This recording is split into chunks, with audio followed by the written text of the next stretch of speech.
happy 2022. We'll see where this year goes.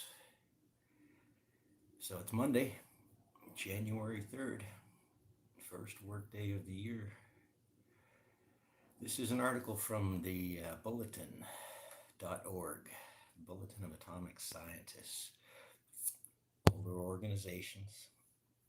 I know some people don't appreciate their conversations, but they are what they are, and they've been consistent in doing it for a long time very well. So, TheBulletin.org. Have you ever wondered what nuclear technologies look like from the perspective of animals? In these short, strange but true stories and photographs, you'll encounter animals whose paths intersected with nuclear infrastructure, including crocodiles drawn to the warm water surrounding nuclear power plants, chickens detonating nuclear landmines, and even lizards accused of being nuclear spies. So this is just a bunch of short little stories of happenings with animals and nuclear materials or nuclear sites. A is for ant. Ants in Poland, hundreds of thousands of them, trapped for years in an abandoned nuclear bunker, ate their dead to survive. That's ants for you. B is for bear. A black bear outside of a U.S. Air Force base fence during the height of the Cuban Missile Crisis was mistaken for a Soviet saboteur, causing officials to consider starting a nuclear war. B is for bee. Bees in the southwestern United States ingest radioactive isotopes from the first atomic bomb test that shows up in their honey. Why would that be significant? What happens if there is a fire, a large fire around a former nuclear facility? All those airborne things that were kind of stable in that area have now drifted somewhere else. Bees, where would they get those isotopes from? Anyway, who? B is for bird. A bird over the U.S. state of Maryland took down a U.S. Navy doomsday aircraft designed to survive a nuclear attack. Damn animals. B is for butterfly. Butterflies in Fukushima mutated after the 2011 nuclear disaster. Who does that? Who follows butterflies close enough to notice mutations? C is for chicken. Chickens, live ones, were part of a British plan to detonate nuclear landmines during World War II. Here's an interesting one. C is for cockroach. Cockroaches could likely survive a nuclear winter.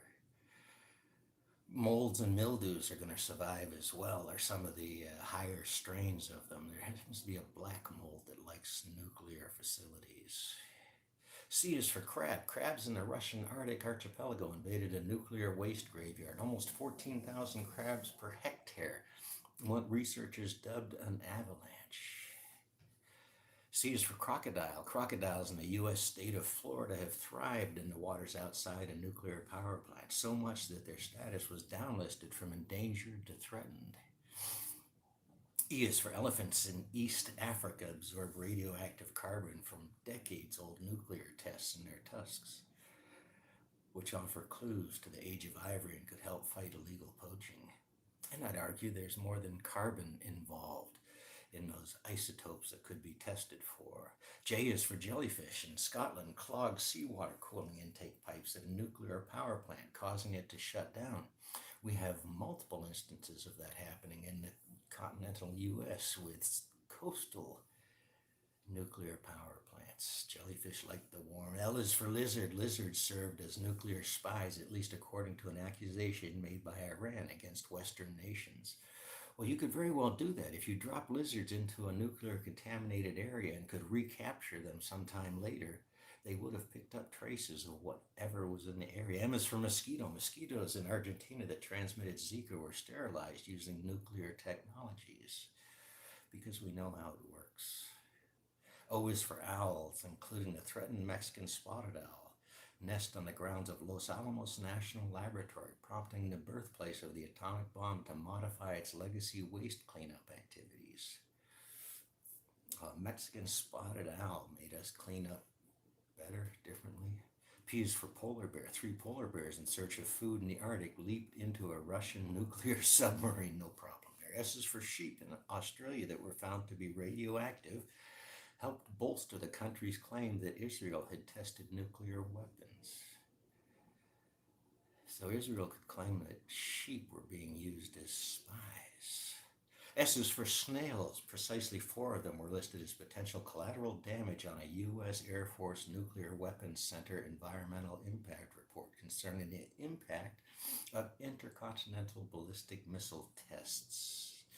S is for snakes in Fukushima don dosimeters and help monitor radioactive fallout. Isn't that nice of them? S is for squirrels in the U.S. state of Montana tunneled under nuclear missiles-based fences and set off intruder alarms. T is for turtle named Bert, starred in a 1952 U.S. civil defense cartoon film that taught school children how to duck and cover in the event of a nuclear explosion. There's an interesting one to Google's out, right? YouTube's the way. Whatever happened to Bert the turtle? Did he retire, or are his kids actors now? W is for whale. Blue whales in the Indian Ocean sing into nuclear test detection equipment. Who knew? Z is for zebra mussel. Zebra mussels, an invasive species in the Midwest, proliferate in the warm water around intake pipes of nuclear power plants. So interesting, short, quick article. There's tales of radioactive animals in the Hanford site escaping the fences, crawling through the fences. Radioactive wasps' nests because of what and where they build. People study this. Radiation has an impact. Here's an interesting side story. I got Bluetooth headphones and noticed that if I run the microwave, they lose their connection. So the microwave frequencies interfere with the Bluetooth frequencies. And even as interesting, if you're a waveophile, you can walk away from the microwave and you can find the standing waves from the microwave. In other words, the interference for this headset will go away and then come back as you slowly move away from the microwave. That's called standing waves, things we can measure. Hey? So I'm not sure if this went live when I hit the live button or if it went live exactly at 9 o'clock when I said it was going live. I see I've got no viewers, so bulletin.org. Let's go see what else they're talking about.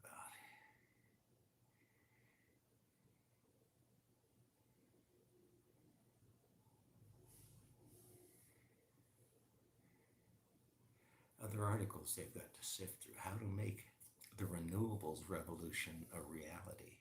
Wouldn't that be interesting? Wouldn't that be an engineering marvel? How the renewables revolution can move from catchphrase to reality. This used to be called recycling and reuse. Novel term, as old as I am. How's the beard coming?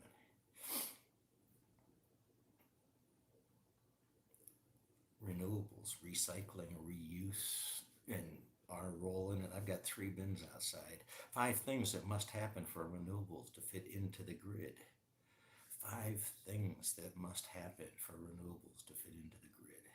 How long have we known about these 5 things, and where should we have weighed them against the alternative 5 things that other power sources are offering, eh? Long duration energy storage for reliable renewable electricity. They're realistic possibilities. This notion of energy storage is huge. Too bad we can't recycle the batteries. We can recycle lead acid batteries pretty well. We can't recycle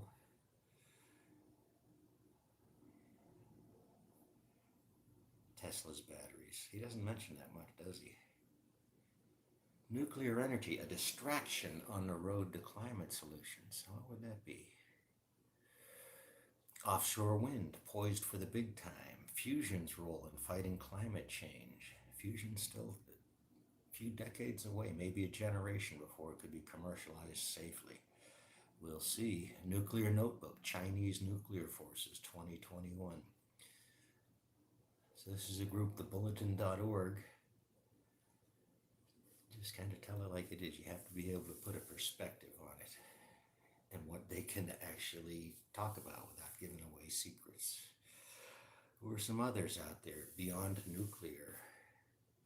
Beyond Nuclear is doing a good job getting some messages out. Hope folks can listen, pay attention to them, help them out as they can. There's others out there. It's finding these big groups that speak truth to power. And it's big power. The people playing in these games are making massive investments in industrial facilities meant to last 30, 50, 60, 80 years. And they have to be economical. And those facilities need massive amounts of power. CO2 capture, the energy consumed to build the facility and run it 24 hours a day, 7 days a week, 24-hour maintenance shifts and operations. Big things that don't make interesting soap operas. So, hey, neighbors, 2022, merry stuff. Not sure about the beard. The mustache, when it gets to this length, starts getting in everything you eat.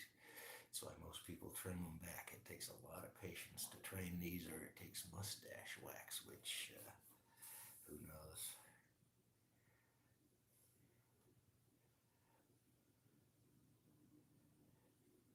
Other interesting stories out of Hanford about those animals. Animal infiltration, bug infiltration. Stories of animals out of Russia.